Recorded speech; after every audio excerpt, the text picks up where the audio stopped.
स्वागत है आपका लेसन नंबर 5 में जिसमें हम शेयर करेंगे कि डॉग को कितनी बार खाना देना चाहिए और कब खाना देना चाहिए क्योंकि लोग इसमें मिस्टेक करते हैं जो डॉग की इम्यूनिटी पे असर करता है।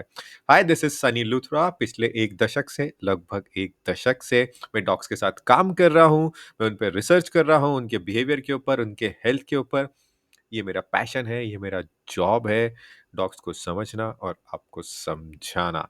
और आज के वीडियो में ये वीडियो में हम बात करेंगे कि डॉग को कब खाना देना है और डॉग को कितनी बार खाना देना है। लोग इसमें मिस्टेक करते हैं और ये मिस्टेक ये करते हैं कि डॉग को बार-बार खाना दिया जा रहा होता है ना? कई बार हमारे पास क्वेरीज़ आती है, डॉग को 5 बार खाना दे रहे हैं, बीच में ट्रीट्स भी दे रहे हैं। इससे क्या होता है, लंबे टाइम पर डॉग के गट पर असर आने लग जाता है। गट का मतलब है स्टमक, जितना भी उसका डाइजेस्टिव पूरा का सिस्टम है, उस पे असर आने लग जाता है क्योंकि डॉग इतना खाने के लिए बने नहीं है, ह्यूमन्स भी इतना खाने के लिए नहीं बने हैं, ओके?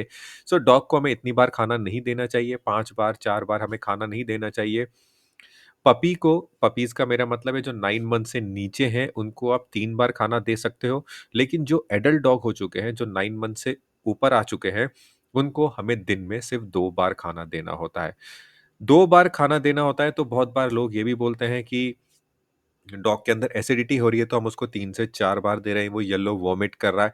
येलो वॉमिट कई बार जो आप खाना दे रहे होते हो उसकी टाइमिंग पर भी सेट होता है कि आप किस टाइमिंग पर दे रहे हो। तो सपोज़ करो आपने रात को उसको खाना दे दिया और आपने उसको फिर वॉक नहीं दी। सुबह उठ के हो सकता है कि उसको एसिडिटी हो जाए। रात को आपने बहुत सारे चावल दे दिए उसको और उसके बाद उसको वॉक नहीं मिली, छोटी-सी वॉक मिली, वो वापस से घर पे आ गया, तो हो सकता है कि उसको एसिडिटी हो जाए सुबह-सुबह। सो टाइमिंग भी डिपेंड करती है और आप क्या दे रहे हो वो भी डिपेंड करता है।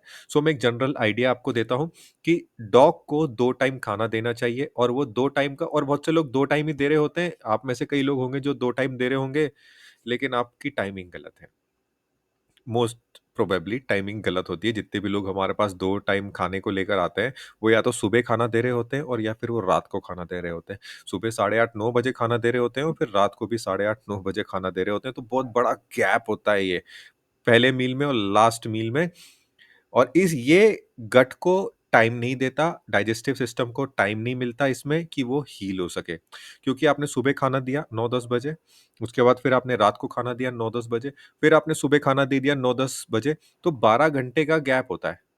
12 घंटे का गैप मिल रहा है गट को, लेकिन गट को कम से कम 16 से 18 घंटे का गैप चाहिए होता है। ओके, हम डॉग को हमें 2 टाइम देना चाहिए और हमें कब देना चाहिए? हम सुबह ब्रेकफ़ास्ट दे सकते हैं या और फिर हम उसको लंच दे सकते हैं। या फिर हम डायरेक्टली उसको लंच दे सकते हैं या फिर उसको हम डिनर दे सकते हैं। यानी कि सुबह सपोज़ करो आपने 10 बजे खाना दिया तो नेक्स्ट मील आप उसको 4 बजे दे सकते हो। या तो आपने उसको 4 बजे खाना दिया तो नेक्स्ट मील आप उसको साढ़े 8 बजे दे सकते हो। एक छोटी विंडो में, साढ़े 8-9 बजे एक छोटी विंडो में दे सकते हो। तो डॉग को जो 2 मील मिलते हैं, वो 6 घंटे की विंडो में मिले तो उनके हेल्थ के लिए अच्छा है।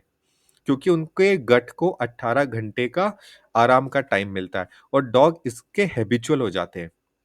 इस प्रोसेस के, जो डाइट आप दे रहे हो, जो टाइमिंग आप दे रहे हो, इसके वो हैबिचुअल हो जाते हैं। हो सकता है शुरुआत में 1-2 दिन उसको येलो वॉमिट होए, लेकिन वो फिर हैबिचुअल हो जाता है और हर खाने के बाद, थोड़ी देर के बाद, आधा घंटे के बाद, 45 मिनट्स के बाद, 1 घंटे के बाद उसको एक हल्की-सी वॉक दे दो ताकि कुछ गैस पास होनी है तो हो जाए, उसको पूप करना है तो कर लो। क्योंकि डॉग खाना अंदर स्टोर करने के रखने के लिए नहीं बने।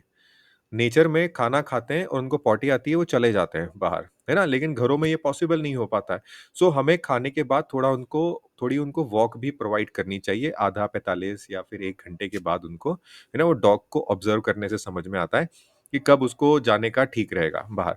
2 टाइम खाना दीजिए, कुछ टाइम में डॉग हैबिचुअल हो जाते हैं इस चीज़ के लिए और इनको डाइजेस्टिव जो इनके इश्यूज़ होते हैं, वो भी खत्म हो जाते हैं, प्लस इसमें इम्यूनिटी भी इंक्रीज़ होती है। मैं आगे चल के एक पूरा वीडियो है, इम्यूनिटी कैसे इंक्रीज़ होती है फास्टिंग से, इंटरमिटेंट फास्टिंग के से, जो हम 6 घंटे की विंडो में डॉग को खाना दे रहे हैं, इसको इंटरमिटेंट फास्टिंग भी बोलते हैं। इंटरमिटेंट फास्टिंग का मतलब है एक छोटी विंडो में ही हम खाना देते हैं, बाकी लंबे टाइम तक डॉग डॉग को खाना नहीं मिलता, उसका डाइजेस्टिव जो सिस्टम होता है, उसके पास टाइम होता है वो अपने आप को हील कर सके। सो मुझे बिल्कुल आप कमेंट में बताइए कि आप इससे कितना एग्री करते हैं आपको ये कितना सही लग रहा है, कितना सेंस मेक कर रहा है ये चीज़, और आप डॉग को कितना कितना कब-कब खाना देते हो? आप उसको 4 बार दे रहे हो, 5 बार दे रहे हो, उसकी टाइमिंग क्या है? प्लीज़ कमेंट में डिस्कस करते हैं, है ना? तो कमेंट कीजिए, अपने बारे में बताइए कि अपने डॉग को कितनी बार खाना दे रहे हैं, क्या टाइमिंग पे खाना दे रहे हैं, ताकि हम इस चीज़ को डिस्कस कर सकें। कोई इश्यूज़ आ रहे हैं, हम इन सब चीज़ों को डिस्कस कर सकें। एक इंटरैक्टिव सेशन बन सके और हम एक-दूसरे के डाउट्स क्लियर कर सकें, एक साथ लर्न कर सकें। सो इस वीडियो में मैंने आपको बताया कि आप 2 टाइम खाना दे सकते हो। 6 से 8 घंटे की विंडो में दोनों मील होने चाहिए, ताकि गट को आराम मिले। ओके? नेक्स्ट वीडियो में मैं आपसे मिलता हूँ, लेकिन याद रहे, आपको कमेंट में बताना है कि आप अपने डॉग को कब-कब खाना देते हो। ओके? नेक्स्ट वीडियो में मिलते हो, जिसमें मैं आपको बताऊँगा कितना खाना देना चाहिए। ओके? और उसमें क्या-क्या कंपोज़िशन होनी चाहिए, मीट की, प्रोटीन की, फैट की, सप्लीमेंट्स की, फिश की, ये सब मैं आपके साथ डिस्कस करूँगा, आपके साथ शेयर करूँगा। ओके? प्लीज़ कमेंट करना याद रखें। ओके? बाय-बाय। Next video.